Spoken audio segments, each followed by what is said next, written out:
The Political Party Funding Act is once again a bone of contention in the country's courts. This time around, NGO My Vote Counts wants independent candidates and political parties alike to disclose all donations, regardless of the amount, even if it is just R1. Currently, donations below 100,000 Rand are not declared, but those above that figure, capped at 15 million Rands, should be disclosed.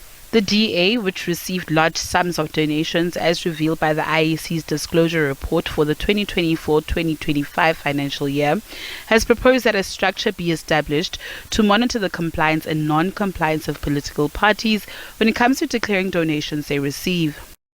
Of the view that a sub-entity of the IEC, which can still be part of the, let's say, the framework of entities that deals with our elections, can then be tasked with those investigations, so that it's not the IEC per se, but if you, for example, look at the possibility of entrusting one of the commissioners to head a unit that then ultimately deals with those complaints, very much, let's say, similar to the way in which the NPA is now set up, and it's now become a permanent feature of our legislative framework, the investigative directorate within its own structure and architecture to deal with corruption. It's still part of the NPA, but it has that limited scope and focus.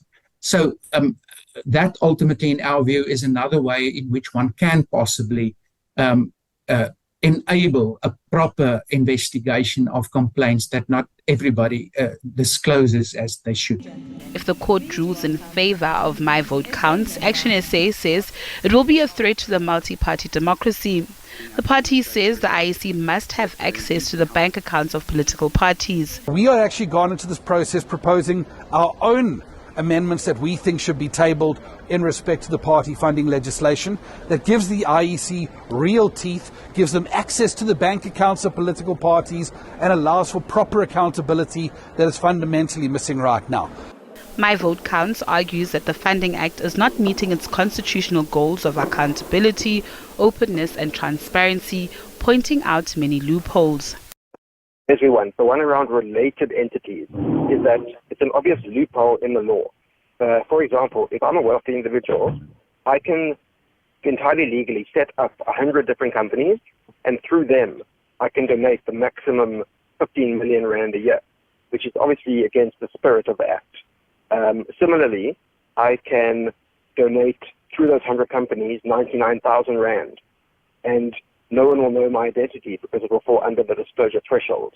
So we're saying that the law needs to take into account related parties and entities to cover those sort of issues. The IEC is yet to comment on the matter. Natasha Piri, SABC News, Johannesburg.